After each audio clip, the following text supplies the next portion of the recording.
Hey, and welcome back to the podcast. We are in week 2 of our series for May, which has been navigating pressure seasons, or we've just kind of shortened it to navigating pressure. And so we are continuing with that. Last week we talked about the idea of leading students through stress and anxiety, as May is oftentimes the pressure season. It is when everything is happening all at once. It's when sports are getting close to, or school sports are getting close to ending. It's when grades are due. It's when summer leagues are starting. It's when graduations and graduation parties and all the different things are going on. And May just feels like everything coming out of a fire hydrant all at once. And so with that, the students feel it. And so we talked about the idea of how do we handle navigating and leading our students through it, not around it because it's inevitable, but how do we also showcase the availability of us being the lead by example, and showing how to navigate it in our lives. And so we had talked about that, and this week we're kind of moving into the mindset of more the youth pastor approach. And this is, how do you navigate the pressure of when attendance drops and when energy fades? And so the idea kind of behind this topic, or this topic for the week, is just the idea of we talk about this idea of momentum all the time, and I feel like that's such a buzzword in ministry nowadays, is the momentum. Well, we got to keep momentum. We got to all this momentum. And it's like faithfulness matters more than momentum. And so, like I said, though, you can almost put it on your calendar mid-time through May, like early May till the end of May, every year around this time, attendance drops, energy fades, students get busy, and leaders are really feeling it. It doesn't matter if it's you. It doesn't matter if it's one of your small group leaders or just an adult volunteer. The students feel it too. Everybody kind of just feels like where did everybody go? And so the room that felt full a few weeks ago now feels thinner. The momentum that you were building starts to slow down, and there's this if we're honest, it's discouraging when you have the group of, so our dynamic in our ministry is we worship all together 6th through 12th grade, and then we split for our groups. And so worship doesn't really feel it because there's still quite a few kids in the worship area, but especially this year our 6th grade has been the one that it's taken the hit on. We didn't have a huge 6th grade group to begin with, but for 2 or 3 weeks now, we have been meeting and continue meeting past when the Wednesday nights of our church do. Our church shuts down for the last for most of May, just because it gets too busy and chaotic, and a lot of families don't make time. But our youth groups keeps going, and the junior high typically drop significantly because with the idea that parents aren't coming. And so a lot of parents don't want to bring their kid to church if they're not coming to church too, which we can talk about and mention how stupid that is later. But it's just this idea of all of these kids that were here are now not, especially junior high. And you see it in the junior high leaders all the time. And thankfully the junior high leaders are the most experienced ones we have as far as longevity in our program. But we had a first this year. We had no 6th graders show up last week. Not a single one. Wow. And so our small group leaders for 6th grade were just like, hey, so if it's okay, we're going to go home. Yeah. And I was like, totally fine. You have nobody to lead this week. So that's cool. But no, go to 7th grade. if we're honest though, and if I'm being honest, that's a bit discouraging. It is. And it's not even my group that I primarily lead. I handle high school. And so, but it's just one of those things, you start asking questions man, did I do something wrong? Are students losing interest? What is this even working? Am I a good youth pastor? And we begin to start throwing all these questions out, which are really hypotheticals, and we go through this idea of like we start to doubt ourselves and our own proficiencies on something that has nothing to do with us in the first place. Because whether we say it out loud or not, and we say it all the time on this about you should not tie your influence to your attendance, there's a part of us that always will tie our impact to our attendance. As much as we preach it, as much as we say don't do it, inside everyone there's that small little thing of like, man, maybe I'm doing it wrong. Maybe I'm past my time. Especially, I mean, me and David been in it 15 to 20 years, both of us. Like, maybe I am supposed to take that senior pastor route now, because maybe I'm losing my like relational ability to youth. But here's the truth that we need to anchor in. Ministry impact is not measured by attendance trends, because numbers fluctuate, seasons change, but faithfulness remains steady. I've mentioned before that I'm a chaplain in my school district, and if I can pull it up real quick, I sent out an email, and this was totally not on our script, but it just popped into my head. I totally did an email like this past week to our East Intermediate school district, which is one of the 3 campuses that I try to help with. And I said, hey, like I'm to the point to where like realistically school's out next week. So this is going to be my last week, because next week is just absolute pandemonium of trying to get all the last minute things done. And I was like, and I feel like I'm going to be more in the way than I am going to be beneficial to actually do something for y'all. And I was like, so I'm out. But I also told that campus that I would be stepping away from weekly visits on that campus for the sake of needing to have more presence on one of the other campuses, and you doing them weekly, but still being the chaplain for them at like on an on-call basis. And one of the people from that campus said, thank you for consistently coming to check in on us and sometimes simply being present. Yes, the conversations were good, and I eagerly anticipate many more to come. And that's it. Faithfulness. Students will realistically come and go, but there will be some kids that are desperately trying to hold on to the things that are constant in their life because nothing feels like it is. And this time of year gives us a choice of, will we chase momentum or remain faithful? Now, with that being said, I do feel like there are some things where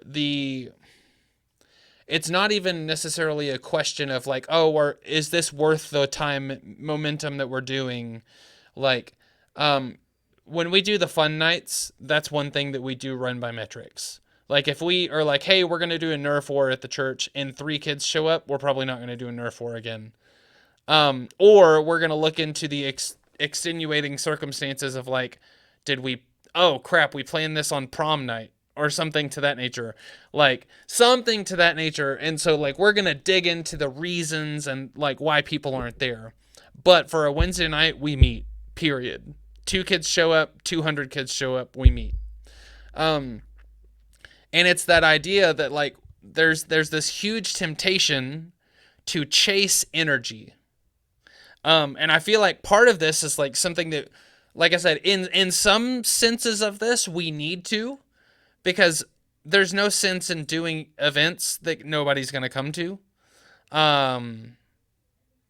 But when attendance dips on a normal meeting night, and energy starts fading, most leaders don't just sit still, we start reacting. We think, oh, well, we need to do something bigger. We need something fun. We need something more exciting. We have to fix this. So we try to manufacture, or we try to buy energy. And as David Pruitt has said 100 times on this podcast, what is it, David? What you win them with is what you win them to. What you win them with is what you win them to. So we try to manufacture or buy this energy by adding more games, by planning bigger nights, by overloading the schedule, by constantly tweaking programs. Or we internalize it. We take it personally. We question our leadership. We start comparing our ministry to others. I have noticed in our community youth pastor stuff, in the spring, there is no bigger time that the question of how many kids showed up last night is asked. Because everybody's dealing with the numbers and they want to make sure that they're not the only one. Oh, yeah. Which is why, and I think we've talked about it here on the podcast, is we've stopped asking the question of how many people showed up and started asking what kind of impact, and that really, especially for some of the younger youth pastors, some of the ones that maybe have a smaller church, different dynamics and stuff like that. I mean, if you're a small country church that has consistently 5 to 15 students, having a conversation with Brent would be discouraging, because it's like, well, Brent's got a really, really healthy group, but it also, you have to look at the dynamics. And I always ask the question, like, what is your overall church attendance? If your church attendance is 100 people and your youth group is reaching 10% of the overall church attendance, you've got a healthy group. That's all the studies will tell you that. Now, there's differing opinions and stuff like that. I was going to bring that up. I can't remember if that's Mark DeVries or Mark Iaconelli. I think it's DeVries, but I haven't looked at the stat in a minute. But I mean, ultimately, that's what they say, and it gives you a metric in which to measure. And if you're like, I have 10 students that mostly come, and you have a church of 100, you're doing pretty good. So you can't then turn around and compare it to a church of, 1,000 who has 100 kids going, because if you go just based on overall size, you're right there with them, just in a different bracket numerically. And so you're probably reaching the same amount. You're probably doing the same things. You just maybe are having to do a little bit more with a little bit less. Sure. And that's not a bad thing. But no, and I definitely think that's a big deal. I mean, it's important. And like the 10% thing, hopefully that helps you sleep at night. There are definitely some churches that don't have that, but there are so many churches out there that their youth group is 50% of their church. Easy. Or something to that nature. I mean, I had the first church that I was a part of, we averaged like 65 people on Sundays. 70 people maybe. And I had 45 in my youth group. Yeah. And it was just one of those things. It was like, but the reason that those statistics are out, and this is for a whole nother conversation, I'm not going to go into too much of it, is the statistic is there because that's a healthy group. However, if you get to that 20 percentile or 30 percentile range to where your group is larger, basically it's a foreshadow warning of you have to do ministry differently, and you have to have much more administration to keep that group from just collapsing. Because there's the 20 percentile ceiling, there's the 30 percentile ceiling, and there's a lot of different things that go in with that. And I do think, like I said, it's Mark DeVries or Mark Iaconelli, and you can probably Google it. But that's a huge part, and like it's important to pay attention to metrics. But when metrics become value, that's when it becomes an issue. Yeah, exactly. And so, go ahead, please. No, you're fine. I was just gonna say, so this temptation to chase energy can be really detrimental if we're not careful. And definitely, I I think it sometimes is one or the other on as far as like manufacturing energy or internalizing it. But sometimes you're in, and I feel like the spring especially is one of those moments where we do both. Not only are we trying to fix it and manufacture energy, but we're also internalizing at the same time. And so what's happening is your students are seeing you be something that you're not. And if I could boil it down, and maybe that's an oversimplification, but your students, if you've been faithful, your students know who you are. They know your baseline. They know the things that you do, the things that you say, the way that you lead should be there should be kind of a core baseline, and they know what that looks like. If all of a sudden you're being over the top energetic and you're trying to do all these things and while also beating yourself up, they see that and they're like, "Whoa, what's going on?" And students are really quick at having those sort of red flag BS monitors, and they go, "If this isn't real, if this isn't authentic, I'm out."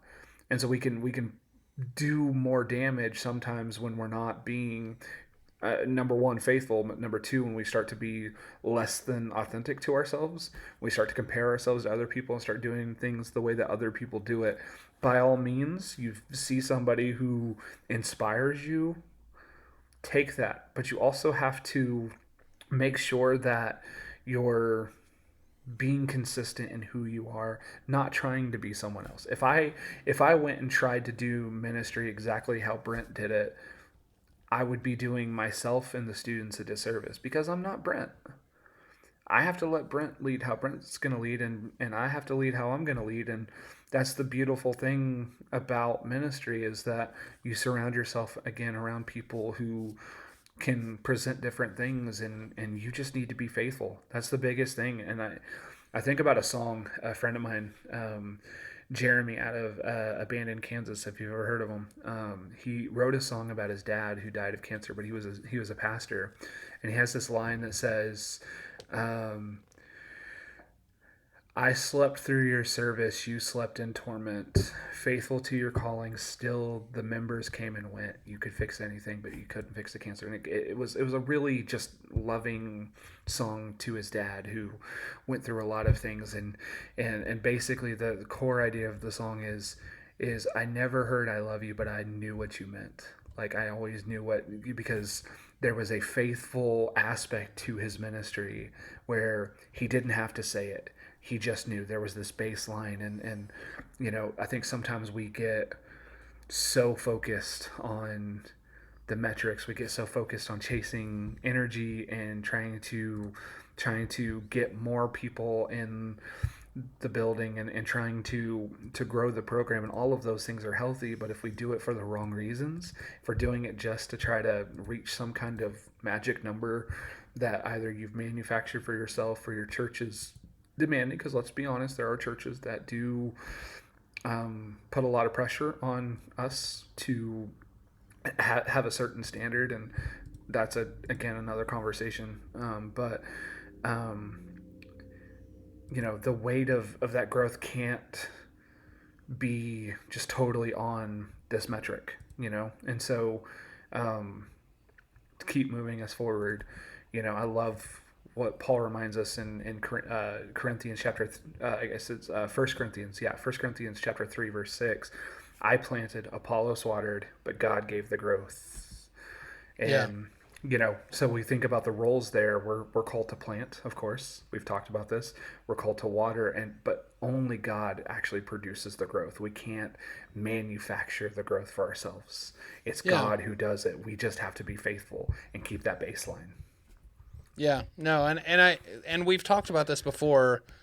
Is just the idea of like, we really have to understand a few things on that idea is like growth isn't your responsibility. Faithfulness is. And if you're faithful to the few, more will come. Um I I don't do any um advertising for our youth program. I don't. Like I don't encourage our kids. I don't do series on like engaging your friends and getting them to come to youth Mm-hmm. group or anything like that. Like, and I know there's some good ones out there. I don't do Sure. that stuff. Now, with that being said, we do have a thing in our youth room that's like this ping pong ball wall thing. Mm. And every time someone brings a new student, they get to put a white ping pong ball in it. But that's merely to show the presence of them impacting their Yeah. community. It's Yeah. not to build our youth group. Yeah. And so see the excitement and they feel the energy of like, hey, like man, like the wall is climbing, Yeah. kind of thing like that. And so it's super super cool, and it's important to know. But like, we also have to understand that like when you try to control growth, you will lose out on joy. Yeah. Many leaders don't burn out from doing too little. They burn out from trying to do what only God can. And so I feel like this is the most broken record statement that we say in all of our podcast, and we have to redefine success. So if attendance and energy aren't the ultimate markers of success, we have to redefine success in ministry. Showing up when it's not exciting, preparing even when the room is smaller, investing deeply in the students who are there, and trusting that unseen fruit still matters. Low attendance doesn't mean low impact. Some of the most meaningful moments in ministry happen in the small groups. When the kid that's too uncomfortable to talk out loud is comfortable in the group of 5 and not the group of 15. The most impactful in these quieter conversations, the more meaningful moments happen in the less crowded rooms. When the crowd thins out, you often gain depth. We see this in the life of Jesus. The Gospel of Mark, there were crowds, but over and over again, when the crowds came and they were like, man, this is the greatest show on earth. This dude's healing people and doing all kinds of crazy stuff. Like, we just want to see what happens next. Jesus teaches a parable and like all of them leave. Mm-hmm. Over and over again, Jesus focuses on a few disciples, individual conversations, intentional moments. And over and over and over, he says, I don't have time for the crowd. Mm-hmm. I don't. That's not what I'm here for. I don't care about the people that think that I'm the coolest hype show in the world. I'm here for the people that know me for me. He wasn't driven by crowd size. He was driven by faithfulness to the mission. Small rooms can still hold significant transformation. And sometimes the smaller the room, the more space there is for real discipleship. You know, So, good. one thing I was thinking about, and it's heavy on my heart right now, and I won't go into a whole lot of detail, but I'm thinking a lot about grief. And one thing that we added to our camp small group rotations that we do help me find the word, Brent, our breakout talks that we do That's throughout the basically week. what they are. And so we pick different topics based on the leaders that we have. We have some that are very consistent. Like we always have like a how to read the Bible kind of thing. We have worship. We have things that we know we're going to have every single year, and then we do some more nuanced stuff depending on the leaders that we have. But one thing that we added, and I can't remember if I guess it was high school, maybe not mid-high, it was high school, but we added a grief group. Yeah. And it was high school, right? Yeah, it was high school because I think that was what Monty led, right?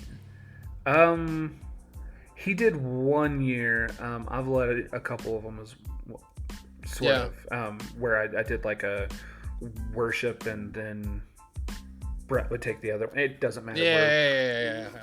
We can talk about this later, but I've led a couple of those. for a lot of different reasons. But one of the things that have been really helpful is you get a small group of people who are hurting in a moment and maybe haven't had other people they could talk to. And I could tell you the power of a grief group of any sort, and how much God can move. And we've talked a little bit about how we have to be really really careful in worship that we don't emotionally or spiritually manipulate a situation. And sometimes a worship service being so powerful and connected to God, especially at camp, we chase these big high moments. And talking about metrics, we can chase that, like, every small group or every meeting we have with our small group leaders are always like, man, we haven't had that breakthrough yet. We haven't had people talk, and we haven't, and that's this like metric, this high that we're chasing. And I'm telling you, there's nothing like a small group discussion where somebody is going through grief and they go, here's how I got through it.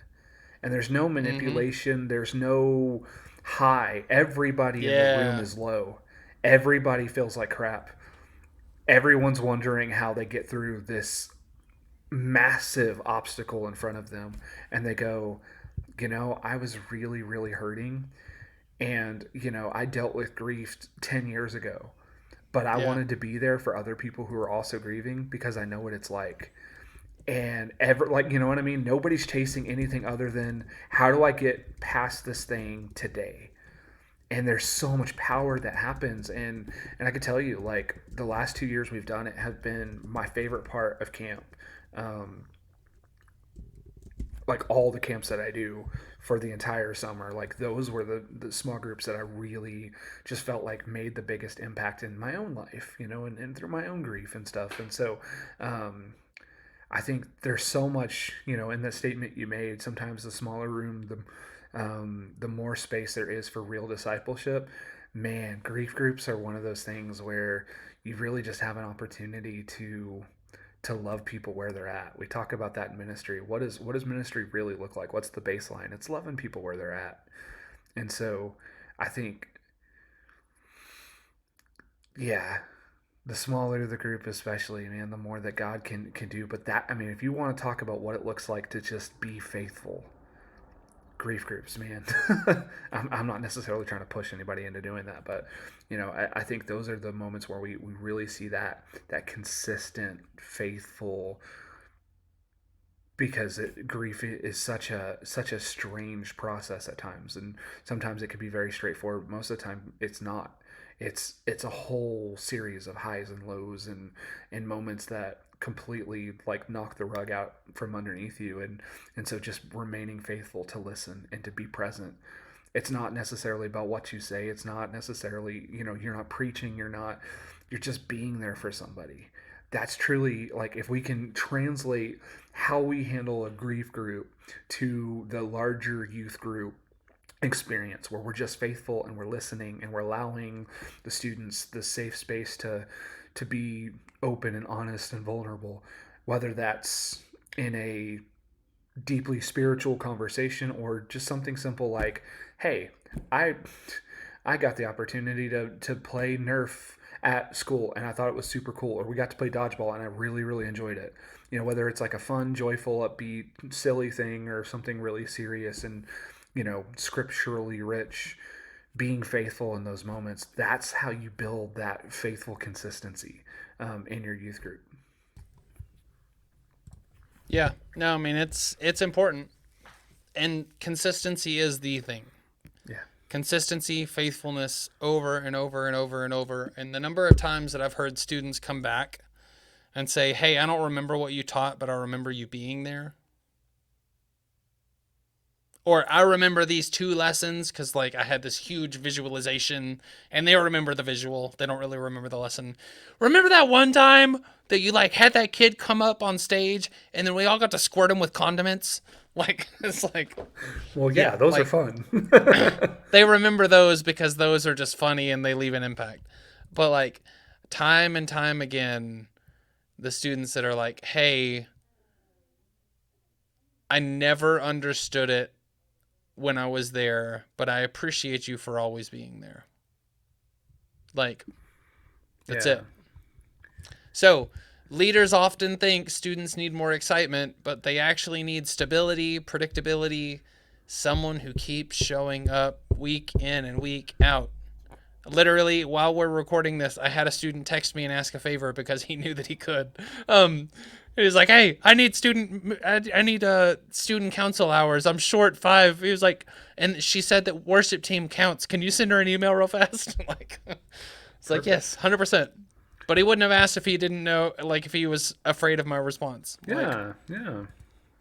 And there's so but many ways that we can show up, you know? yeah, but especially with the predictability and the stability, like students feel scattered right now. Yeah. Their schedules are unpredictable, their emotions are high up and down, the pressure is high.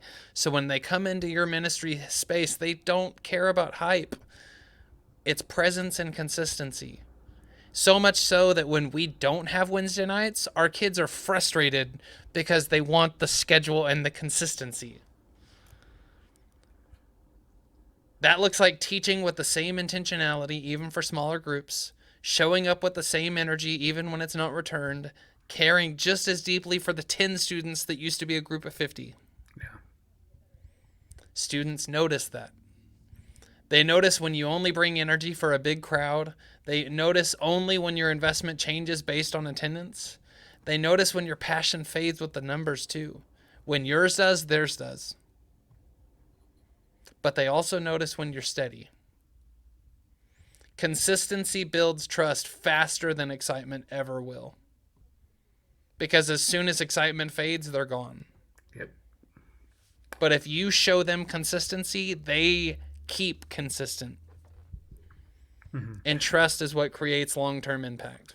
I wasn't going to go into this, but I think it could be helpful to. I always think as a person who's listening to this and going, okay, I've really felt discouraged in a lot of this. I I had a moment this week, and I told Brenda about it a little bit before we got started. But I had a student pass away on Sunday night that was in my old church. I literally did his senior Sunday and graduation 2 years ago. At this time, I was wrapping up my time in Snyder with him and his group, and then I moved to Sweetwater, and now 2 years later, I'm preaching his funeral. And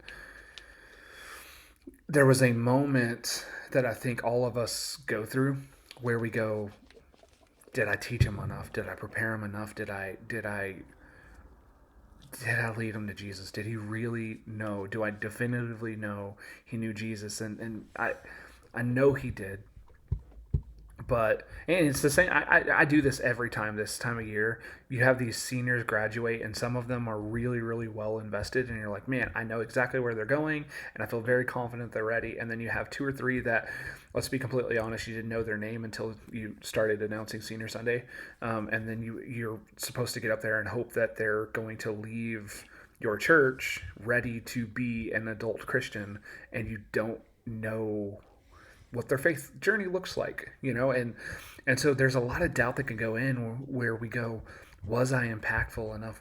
Did I lead them to Jesus? Did I, should I have skipped a game night and talked more about Jesus that night? Like you play through all these things in your head, and if we're not careful, we can really give the enemy a big foothold there where he could tear your ministry apart. That's where that self-doubt comes in, and we go, am I good enough? Am I effective? Am I all those things that we talked about earlier? Those are those moments, and we have to remember that consistency, showing up, being faithful, being there, even in the small moments, add up, And it was a conversation I had with the student's mom yesterday, where I didn't even know about this. But apparently they had seen my family in Walmart, and I was like, oh man, I don't remember this. She's like, well, we didn't go up and talk to you because you had just gotten out of youth. It was a Wednesday night, and he knew you were exhausted. And so we happened to see you at Walmart, and he was like, hey, that's my pastor. And I hadn't met his mom yet at this point. And she said, oh, he doesn't look like a pastor. Because let's be honest, us youth ministers or us youth pastors don't always like dress the stereotypical pastor like kind of thing. And so she was just like, but she had mentioned that he said that I was really cool because I explained Jesus in a way that he had never understood before.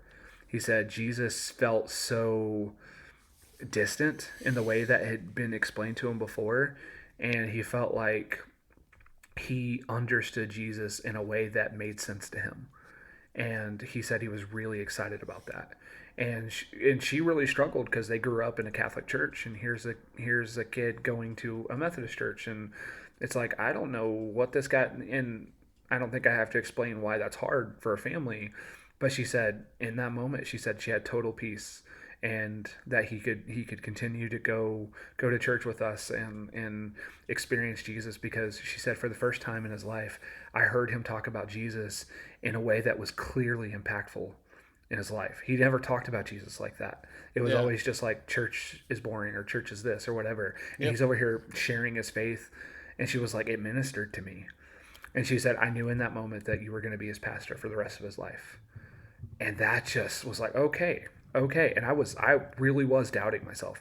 I was really going through it like, man, maybe I didn't do enough. Did he really know? And she was just like, here's how I know he knew. And I didn't ask the question. She just said, I am so grateful that you had the time that you had with him. And that's the impact. And we don't, Yeah. let's be completely honest, more times than not, we're not going to hear that kind of impact. And I hope you don't have to hear it in a way that a mom is telling you about the impact you had on her kid that just died. Like, I don't want you to have to hear it that way. Yeah. But so many times we wonder. And I think if you know without a doubt you are showing up and you're being consistent and you're being faithful, you may never hear the seeds, you may never see the seeds that you've planted, Yeah. but remember that it's God doing the work, and God is doing things and working through you in ways that maybe you can't see Sure. what's the word? Tan tangibly. Tangible. Tangibly, Yeah. yes. Tangibly. I almost said tangentially, and that's a totally different word. That's a tangent, which I'm going on. But we don't always see that. And but faithful to your calling doesn't. I think if we were to really define what it means to be faithful to your calling and consistent, faithfulness means doing the things consistently without ever seeing the getting a payout for it, Yeah. but trusting that God is doing the work, that the Sure. investment, the time, the effort, the lack of sleep, the struggle, all of it is worth it because God is the one doing the work, and all you got to Yeah. do is show up, Yeah. and God will do what God needs to do for these students. So Yeah. keep Definitely. going, keep going, keep going. Definitely. No, without a doubt. And I mean, and I feel like as we close, I mean, here's the question to sit with: are you more committed to momentum than faithfulness? Because those aren't always the same thing. Momentum is exciting, faithfulness is often quiet. Momentum is visible, faithfulness is often unseen, like David said just a second ago. But in the unseen, steady moments, God does some of his deepest work. So if this season feels slower, if the room feels smaller, if the energy feels lower, don't pull back, don't check out, don't assume it's not working. Lean in, stay present, keep showing up. Because what feels like a low moment to you might be a defining moment for a student. God does some of his deepest work in the least visible moments. So,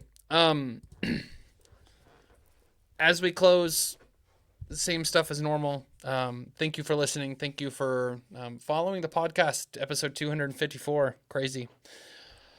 Um, I know we say crazy every week, but like, it is crazy to us. Like, I've said before, like when I started this podcast with a guy named Russell Martin, I very much like, we were like, could you imagine if we got 20 episodes? Like, and so having the dynamic of that is crazy.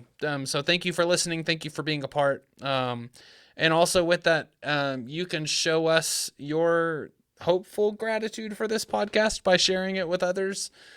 We don't advertise. We don't make money off this podcast. We don't, realistically, we paid to make this podcast happen because we had to buy recording equipment and stuff. So like, we don't make a dime off this podcast. Therefore, we have no money to put towards advertising or anything of that nature. And so our only advertisement is you. So share it with youth pastor friends, put it in a youth group, youth pastor Facebook group, something of that nature. Like, we'd love to reach and extend out to more youth pastors that could be impacted by conversations. And then finally, we'd love to hear from you. If this conversation was cool, or it hit something, or you kind of feel like you're in this, we'd love to talk to you. And we'd love to pray for you, and just be that voice of just kind of continuing you on and keeping you going. And we are more than willing and more than desiring to do that. So I actually want to end with a prayer that I found on social media, ironically, today. And it's a little different of a way to end, but I really like this prayer, and I feel like I'm gonna start doing this as a weekly or like a daily prayer for me, and maybe this is impactful for you guys too. So let's pray, and I'm gonna read this prayer, and then we'll close out. You guys have a great week. Let's pray. Heavenly Father, I come before you today with a grateful heart.